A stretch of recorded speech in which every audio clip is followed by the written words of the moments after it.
Assalamualaikum warahmatullahi wabarakatuh. Salam sejahtera untuk kita semua. Shalom.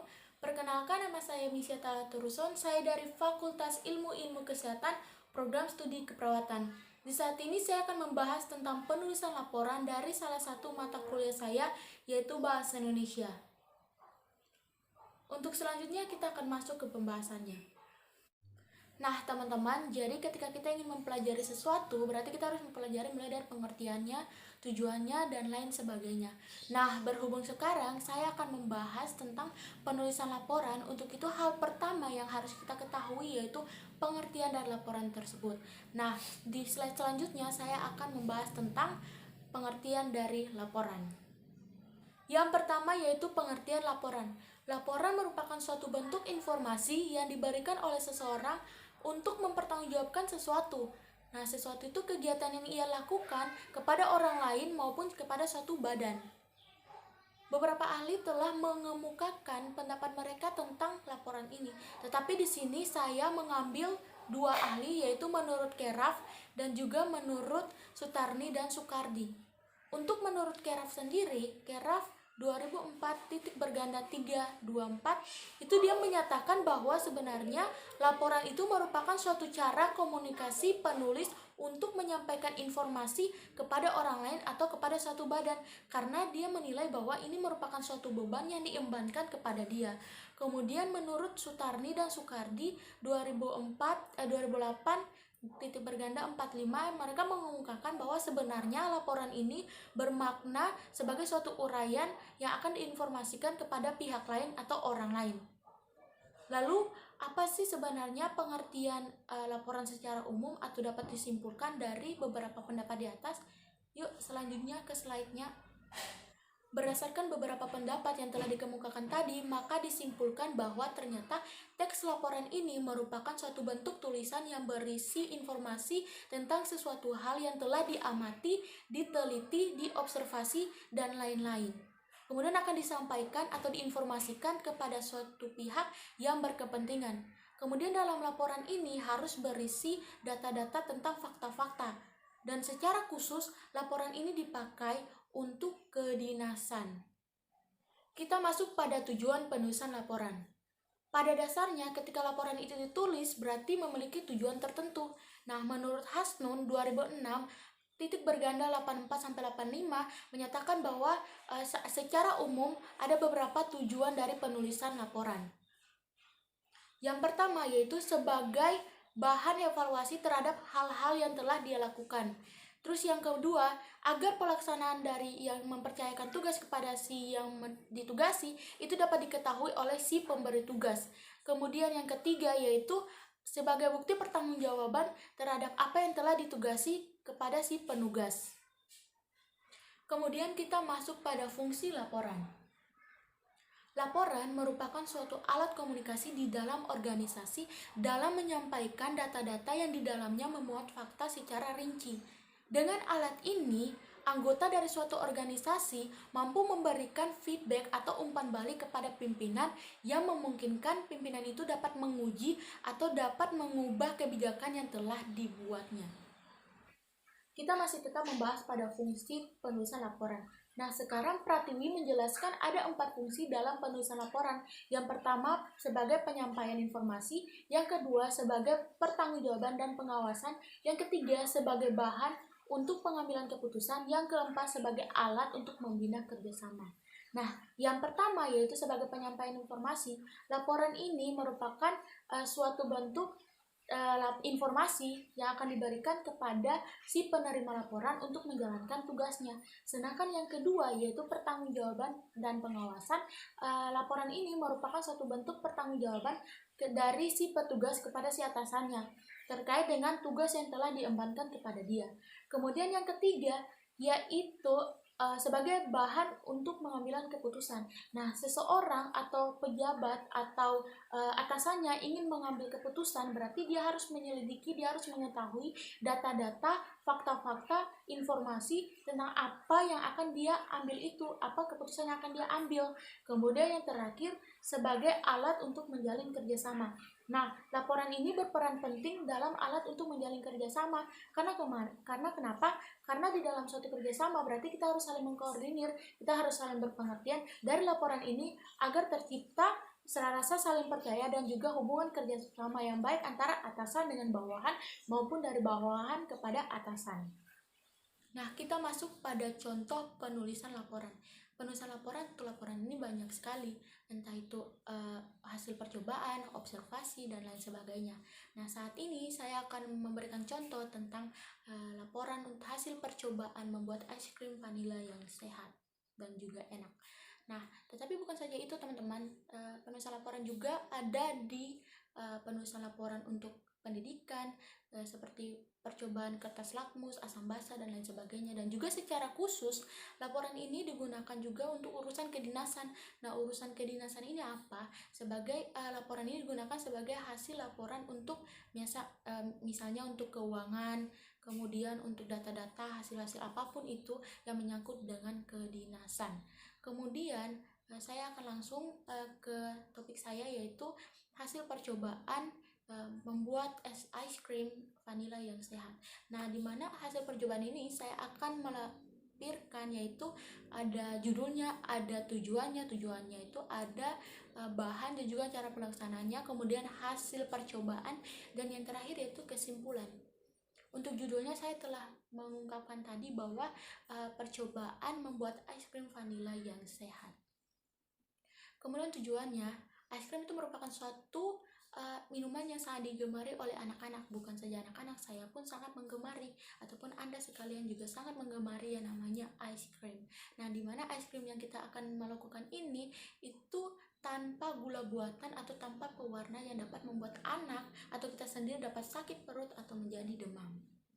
Kemudian bahannya apa saja? Yang pastinya ada vanila, kemudian ada vanili, kemudian ada susu, ada air, dan lain sebagainya. Dan kemudian cara pembuatannya bisa di-share di Google atau dimanapun itu. Kemudian untuk hasil percobaannya sangat memuaskan, karena kita dapat merasakan sendiri bagaimana cara membuatnya, kemudian dapat menghemat duit, menghemat uang juga. Dan kemudian yang terakhir yaitu kesimpulan. Dari hasil kewirausahaan ini, saya bisa mengembangkan diri saya, mengembangkan bakat saya untuk dapat menciptakan sendiri atau dapat mengambil referensi, dan sehingga dapat menciptakan sendiri, membuat sendiri, mencoba sendiri ice cream yang sudah tadi saya paparkan. Kita masuk ke jenis-jenis laporan. Teks laporan memiliki ragam jenis dan tujuan. Secara umum, Keras menyatakan ada 7 jenis laporan yang dipakai untuk kepentingan perusahaan dan pendidikan. Yang pertama, yaitu laporan dalam bentuk formulir isian. Yang kedua, yaitu laporan dalam bentuk surat. Yang ketiga, laporan dalam bentuk memorandum. Yang keempat, laporan perkembangan dan laporan keadaan. Yang kelima, laporan berkala. Yang keenam, yaitu laporan laboratorium. Dan ketujuh, yaitu laporan secara formal dan semi-formal. Kita masuk pada sistematika penulisan laporan. Sistematika penulisan laporan ada 3, yaitu yang pertama definisi umum, yang kedua deskripsi bagian, yang ketiga deskripsi manfaat. Untuk yang pertama yaitu definisi umum, pengembangan paragrafnya itu biasa berisi tentang definisi atau pengertian dari sesuatu hal yang akan kita lakukan. Untuk strukturnya, dia biasanya merupakan pembukaan dari suatu hasil observasi. Yang kedua yaitu deskripsi bagian. Deskripsi bagian merupakan isi dari suatu hasil observasi dan merupakan suatu gambaran yang rinci dan jelas dari suatu observasi tersebut. Kemudian yang ketiga yaitu deskripsi manfaat. Untuk deskripsi manfaat sendiri itu berhubungan dengan manfaat atau kegunaan yang dihasilkan. Di sini saya memiliki kerangka laporan di mana mulai dari judul, kemudian pendahuluan, kemudian isi, dan kemudian penutup, dan terakhir yaitu kesimpulan dan saran. Kemudian kita masuk ke dalam langkah-langkah dalam menulis laporan. Nah, langkah-langkah dalam menulis laporan ini ada 4. Yang pertama yaitu melakukan kegiatan observasi. Yang kedua membuat kerangka laporan. Yang ketiga menulis laporan secara utuh. Yang keempat yaitu melakukan penyuntingan laporan. Yang untuk pertama yaitu melakukan kegiatan observasi. Nah, kegiatan observasi ini berhubungan dengan kegiatan pengambilan data. Pengambilan data-data tersebut dapat didapat dari mana? Data-data tersebut dapat didapat dari hasil-hasil jurnal, pengamatan, penelitian, observasi, dan kunjungan, wawancara, dan lain sebagainya. Kemudian dari hasil observasi yang kita dapatkan, kemudian kita akan melakukan yang namanya pengembangan atau membuat kerangka laporan. Dari hasil kerangka laporan ini, dari mana? Dari hasil-hasil yang kita sudah dapatkan dari kegiatan observasi tadi. Nah, setelah membuat kerangka laporan akan mempermudah kita selanjutnya ke membuat atau menulis laporan secara tepat atau secara utuh. Nah, kegiatan menulis laporan secara utuh ini berarti kita mengembangkan dari kerangka atau merupakan pola pengembangan dari kerangka yang sudah kita buat agar dapat menjadi laporan yang utuh. Dan kemudian yang terakhir yaitu melakukan penyuntingan laporan.